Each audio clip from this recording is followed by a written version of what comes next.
brought to you almost live from the Dude in the Basement Studios. Why? Because that's where the good stuff is. It's Sips, Suds, and Smokes with your smoking host, the good old boys.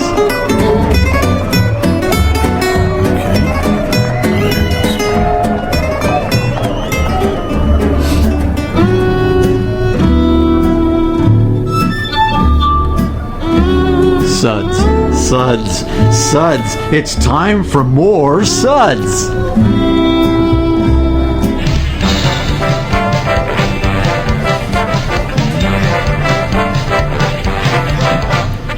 Welcome to Sips, Suds, and Smokes, the Family Feud edition. I am one of your hosts today, good old boy Mike, and joining me for the Family Feud edition are good old gal Julieanna. Hey everyone. And good old boy Dave. Let's drink beer. So, if you have not heard about this episode, I've been looking forward to this for some time. Me too. Me three. So, this episode is going to be all about beer. Our SUDS segments are where everything good in life is worth discussing. We also talk about on our SUDS episode, it's all about beer, and definitely more beer. And today we have a very interesting segment. This is a Family Feud edition, and it's about two brothers from Denmark, Jeppe Jarnet Bergosko, I'm probably butchered his last name, and Mikkeller Bursko are both passionate about beer and not about each other. and it's all about making beer as well. It's down to the point that they rarely even speak to each other. Yep. And so this feud is producing some really great beer that we'll actually be discussing today, and we'll cover some background about this family feud and talk a little bit about the brothers themselves. We're going to be going through a couple of beers. Actually, more than a couple. We have 14 beers, I think we're going through today, or 12. 12 beers we're going to go through today. So here's the lineup. We're going to have from Mikkeller, we're going to have the Coffee IPA, the Invasion Farmhouse IPA, the Doppelbock, the Black Hole IPA, and It's Alive is what we're going to have from Mikkeller. And what did I butcher there? Sorry, sir. The Beer Geek Brunch. Oh, the Weasel. Beer Geek Brunch. Yeah. That is correct. I forgot. Yes. Did you just call him a weasel? I did. No, I forgot one of the key beers we had for them as well. From Evil Twin, we have Ashtray Heart, Ryan and the Beaster Bunny, Hop Flood, a Yang, Imperial Biscotti Break, and Justin Blaber are the beers that we have to go through for. I have Blaber fever. Yes, are you the beers do. we have from Evil Twin. So those are the beers that we're going to get to go through today. We're going to be talking about these beers and rating them, and telling us about how we're going to be going about doing that is going to be good old boy Dave today. We'll be tasting and discussing these beers and rating them with the SUDS ratings. Can you tell I've had a few beers? These SUDS ratings plus our signature. I'm too read to drink. Wow. Plus our signature burping sounds. Here are those ratings now. Number 1, that sucks. Give me anything but a bud. Number 2, was that a belch? Number 3, what a relief. Number 4, a body should really not make that sound. And number 5, listen to that hang time, give me another. Oh, I forgot. Wrong button there. Well, thank you, Dave, for going over our Sip Suds and Smoke Suds ratings here for this show. I know that you won't be driving soon, so I'm not that worried that we're going to be talking about these. We have had a lot of these beers to sample, and I look forward to talking about all of these. So let's provide a little bit of background before the game begins. So our episode here is going to be probably a two-part series. So if you're listening to this episode, and be sure and listen to the rest on part 2 of this two-part episode. So Mikkeller is one of the brothers, has been brewing as a phantom brewer, or gypsy brewing, and Mikkeller is one of the best-known practitioners of doing something like this. Mikkeller beers are distributed on more of a beer-by-beer basis, but mostly in Europe and in the eastern parts of the U.S. is where you can find Mikkeller beers. Now, Jeppe is the other brother, created Evil Twin Brewery, which operates out of Brooklyn, and co-founded a bar called Torst, and is well known and is also a good Belching Zone nominee that hosts Evil Twin Brews. Evil Twin Beer had actually brewed in many different locations on a contract basis. For the most part, they've been brewing with Westbrook Brewing. Evil Twin is mostly distributed also in Europe and in the eastern half of the U.S. So for those of you that are not geographically bound by a place where you can find either of these beers, that's kind of the general place that you'll find all of these. I will tell you that my last trip to Alabama, I actually found a whole panacea of both Evil Twin and Mikkeller in Alabama, which I thought was very surprising, and the quality of the selections even that was at that particular store, I was quite impressed that even with the locations in New York, I did not find as good a selection in New York as I found actually in Alabama, which was kind of weird. You know, you find a lot of weird things in Alabama. Personally, I've seen some very disturbing things, but they I'm really. sorry, I meant to. See, you got that one correct. Yeah, I was expecting that. There we go. Okay, all right. Go ahead, Dave. Tell us what you think about Alabama. It sucks. Yeah, that's great. Give me another. So, the Danish press has caught wind of this conflict's biblical proportion between the two brothers are now sworn enemies. Thomas Schoen, who was he was actually Mikkeller's first employee, told the New York Times recently that the twins suffer from a pronounced personality clash. It was a big relief for Mikkeller when Jeppe moved to Brooklyn. It was like the Danish beer scene wasn't big enough for the two of them. Mikkeller's operation manager, Jacob Jean Alzing, I probably butchered your name, sorry about that, said that the subject of Jeppe is very sensitive for Mikkeller to talk about. Mikkeller himself put it this way: you know Oasis, the Gallagher brothers. They were one of the most successful bands in the world, but those guys had problems with each other. With twins, he said, it's a matter of seeing yourself in another person and sometimes seeing something that you don't like. I don't like people in the great state of Alabama. Wow. Sorry. Wrong button there. We just want your beer. We don't like. I've already you. been We just banned want from your beer, Alabama. man. You know, people have shut us off. All the radio stations have taken us off. Well, while the feud is taking place, they both have really been producing some really great beer. And we're going to get right to some of the beer to talk about. So we're going to have 6 questions about the brothers. And representing Team Mikkeller is going to be Julieanna. Yeah. AKA I'm sorry, wrong the button. second place finisher. Whatever. And representing Team Evil Twin is going to be good old boy Dave. Evil. You are. I just don't know if we're going to get through all of this. So, all right. So we actually have buzzers here for each of our contestants, and they will be we'll be going through the 6 questions, and whatever person has the most creative or the most correct answer gets to pick a beer to talk about. I like that there's review. a choice.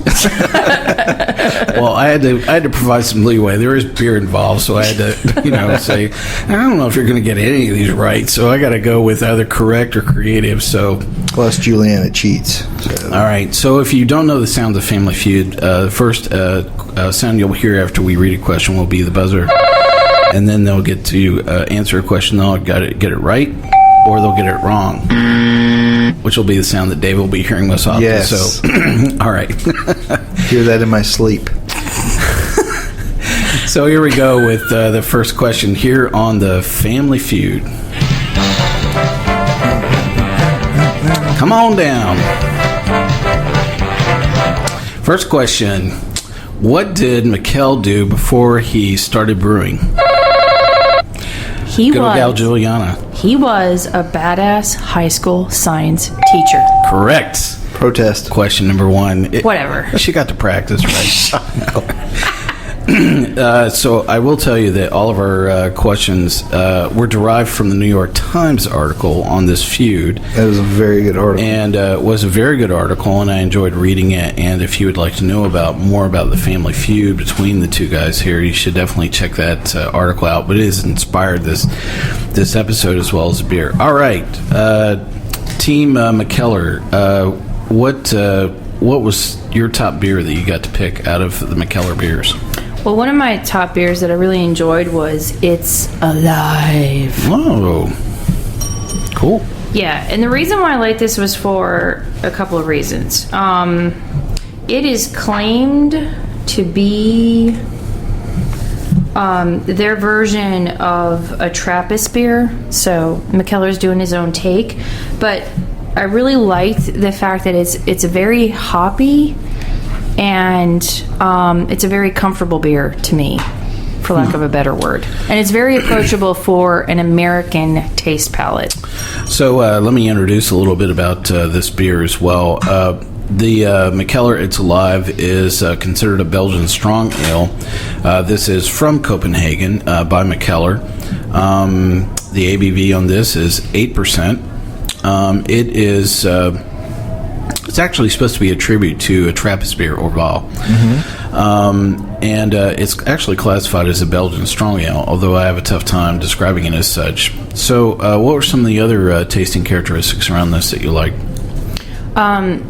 The hop profile in it. Like, I enjoy Belgians, but sometimes I feel like they're a little too malty and not enough hoppy, which I know is the characteristic of what a Belgian is. But what I really enjoyed about this is for American taste palates, this would be a go-to introduction into the world of Belgian beers, because you're getting that hop-forward flavor as well as the Belgian maltiness. So what's going to be your SUDS rating on It's Alive? Giving it a 4. Wow, how about that? My body should really not make that sound. So, Dave, did you have a chance to taste It's Alive, and what are some of your tasting notes around it? I did taste it, and I also enjoyed it very much. I don't know that I would consider it truly a Trappist either. I've had Orval, and it's kind of different.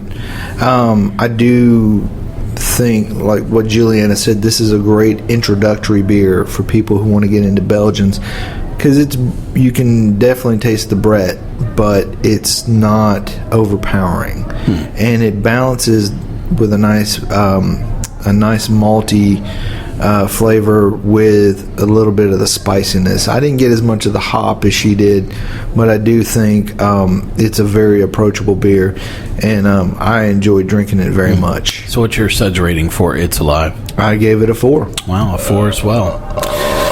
How about that? So some of my tasting notes around Mikkeller It's Alive is, I thought that it was light Brett. It was kind of sweet. It was a bit malt forward for me. Right. But I wrote down the word different, and Belgian strong ale is a pretty broad range in terms of that means a lot of things. Flavor profile itself. And I thought that I would agree with your comment, Dave. I would have difficulty in describing this as something close to Orval. I thought it was more, they describe it as a tribute Right. to Trappist-style beers. And I think from that perspective, and I know that Mikkeller actually went through a lot of apprenticeship process of learning how to brew with a lot of monasteries, as well as, I think, one of the Trappist breweries itself. So I really like this beer. I thought it was great. My SUDS rating for It's Alive is also 4. Nice. How about that? All the way around. So there we are. So there's our first question and our first beer. Hopefully people are not tuning out right now. So we have a lot more good questions ahead of us here. All right, so come on down.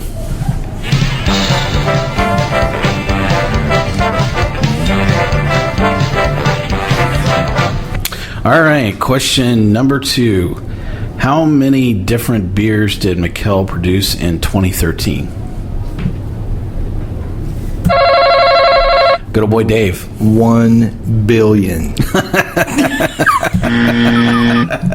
For the steal, good old gal Julieanna. 124. I knew that. Of course you did. Of course you did. That is correct. 124 is the correct answer. All right, Team Mikkeller gets to talk about your top pick number 2 here for Team Mikkeller. Okay, well, I want to go into a little bit of the crazy because whatever. It's like every day.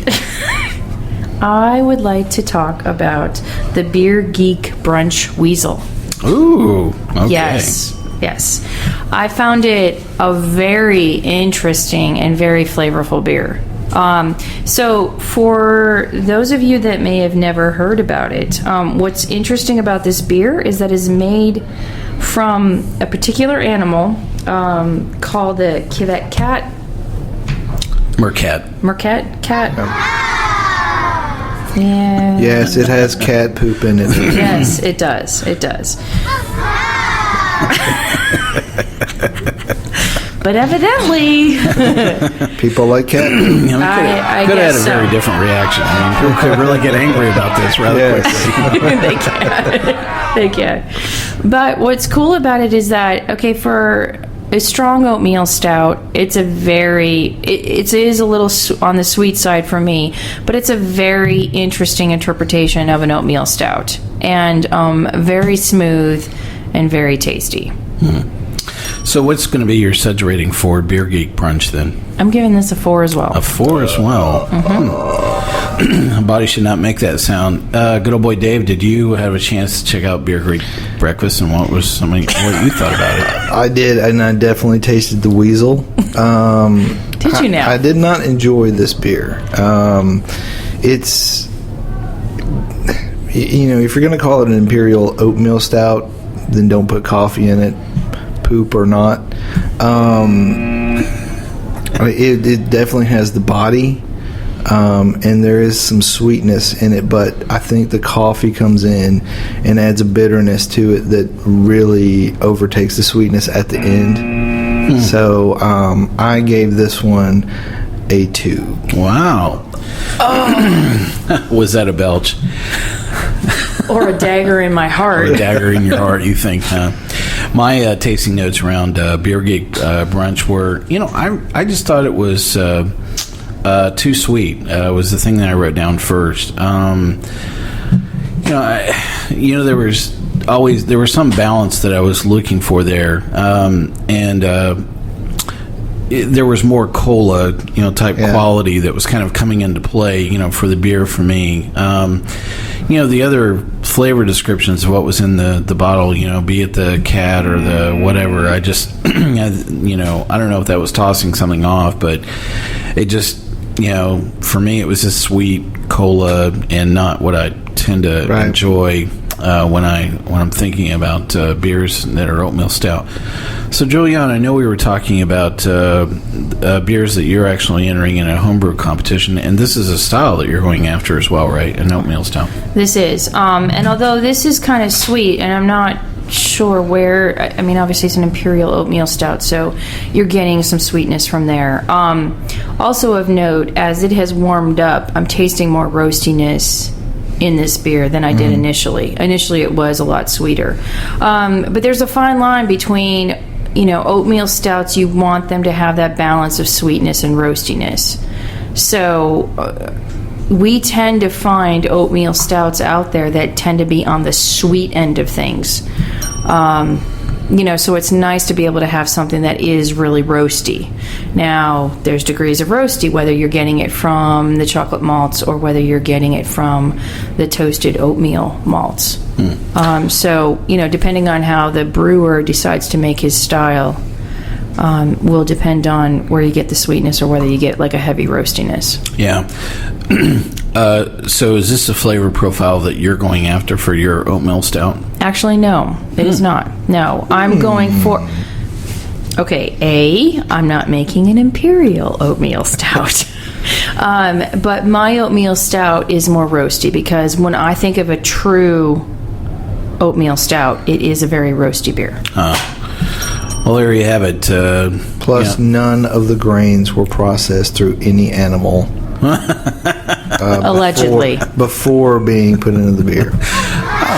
Now, after the beer is made, yes, they're all processed through. Yes, through many animals. Yes. Absolutely. Oh, I'm sorry, wrong button. Well, I think definitely any food product traveling through an animal, I don't know, there's something questionable about that. But it definitely not probably, if somebody had asked me an oatmeal stout, I don't know that I would probably put this, in the company of that description. I didn't offer up my SUDS rating, did I? I don't think I did, which was 3 for Beer Geek Breakfast. So, what a relief. All right. Good deal. So, we have 2 questions down and a couple more to go here. All right. Come on down.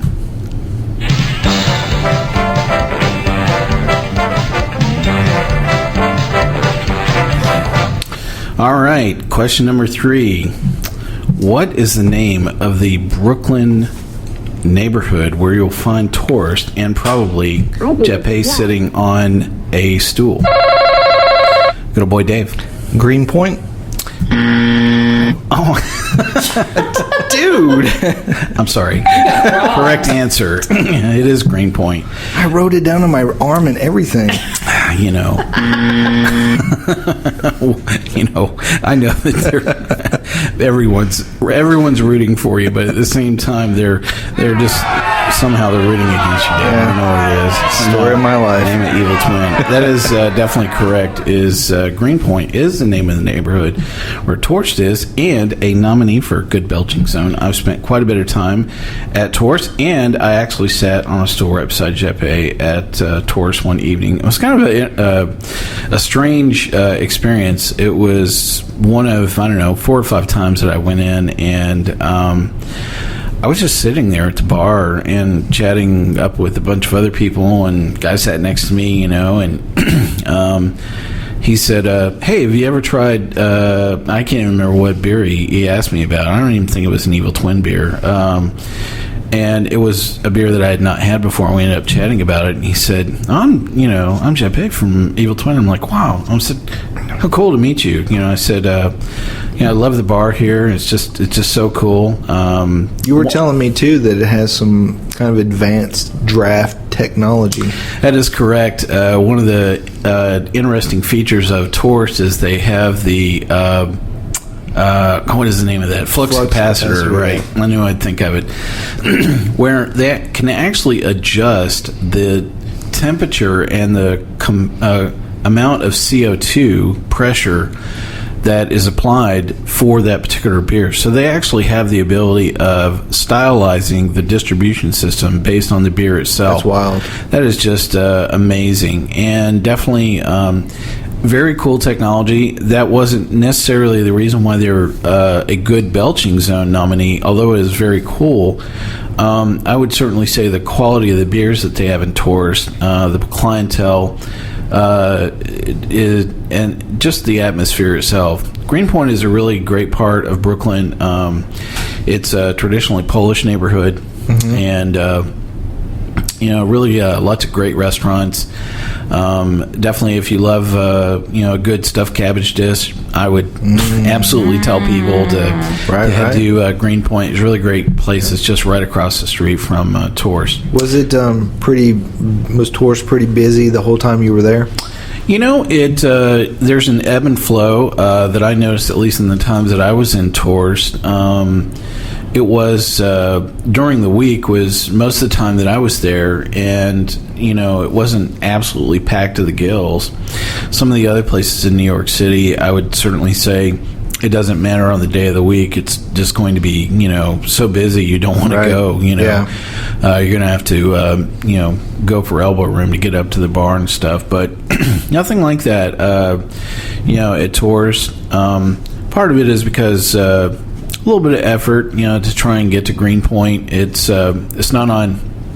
It's in Brooklyn, and it's in an area of Brooklyn that's probably not as predominant as some of the other parts of Brooklyn itself. It's on the far north side of Brooklyn. I mean, you're literally staring at Queens, probably when you walk out the door. Wow. It is that far north. Okay. So it is. It's not close to downtown Brooklyn or down by the south side, Red Hook, down around that side of the of Brooklyn itself. So. But a great place. All right, Team Evil Twin, what's your top pick that you want to talk about here? Top pick for Evil Twin is going to be the Imperial Creme Brulee. Ooh. Imperial Porter, coffee porter. Biscotti break. Oh, I'm sorry. What did I say? I don't You even know said what I said. You said creme everything brulee. but. Oh, Yeah. somebody Twins, was talking Imperial. about creme brulee earlier and it threw me off. Yes, but the Biscotti break. I'm sorry, Jeppe. If you hear this, I meant to say Biscotti break. This is a lot of times these days porters get lost in the world of imperial stouts and different kinds of stouts. So porter is not always as appreciated as it should be.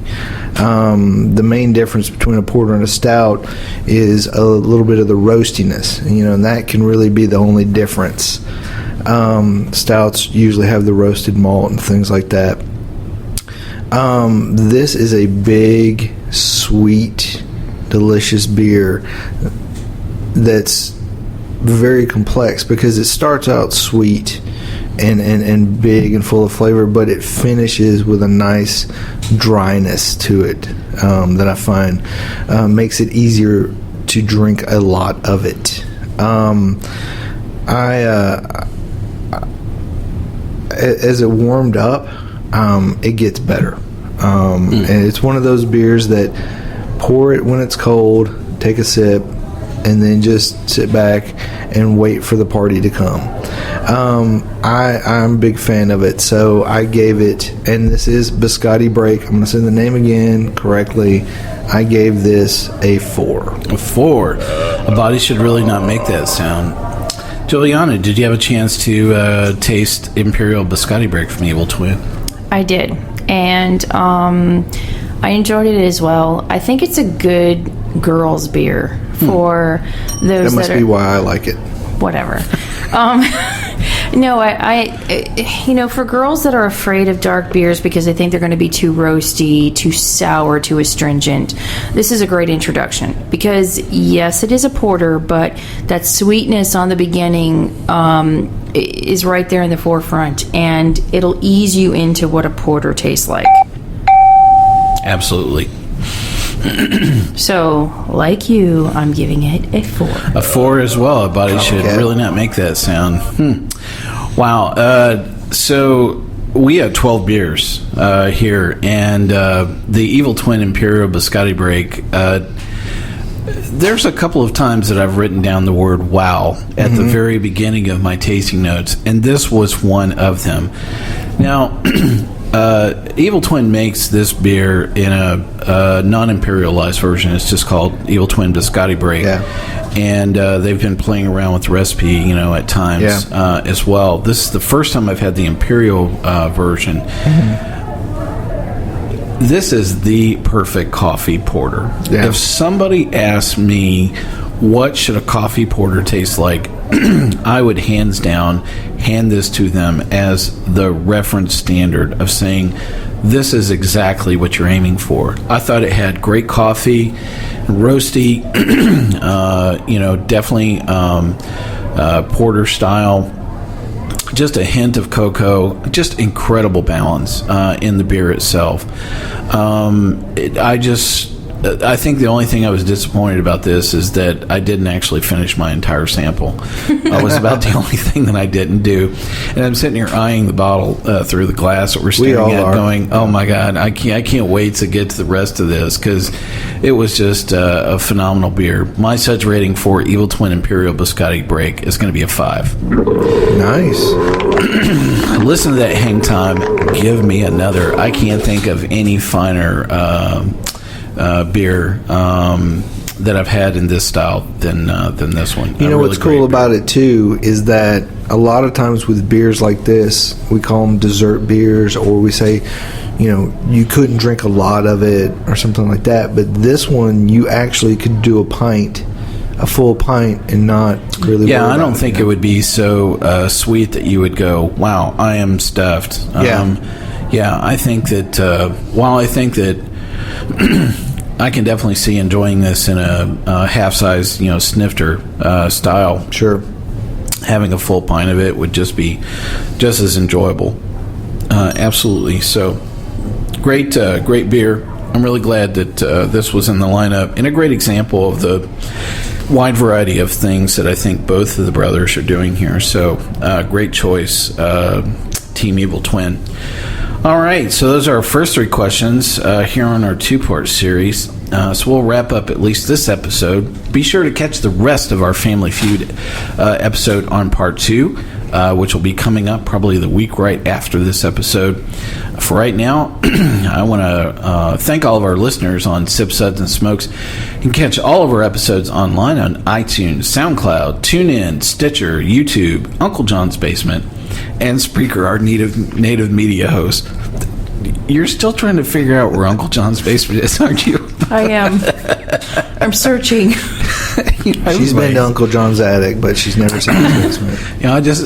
I'm waiting for somebody to call me, and go, I'm looking for Uncle John's basement.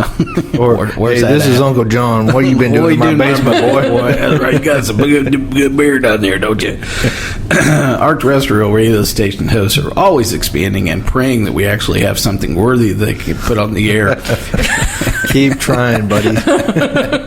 If you'd like to hear this show on your favorite radio station, send them a note and a case of beer, and copy us as well. We prefer the beer, not the note. That's right.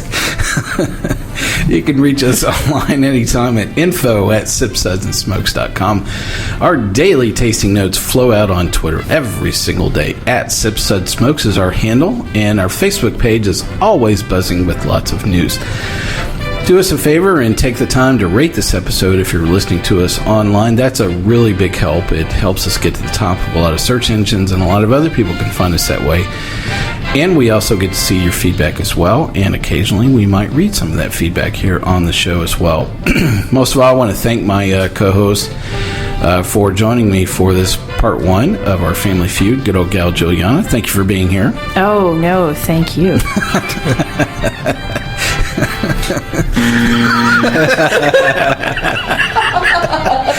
3 strikes and you're out. No, it's not the bonus round yet. Good old boy Dave, thanks for being here for this episode as well. Drink more beer. Well, be sure and catch the second half of our 2-part episode here on the Family Feud. This is good old boy Mike. I'm going to ask you to keep on sipping.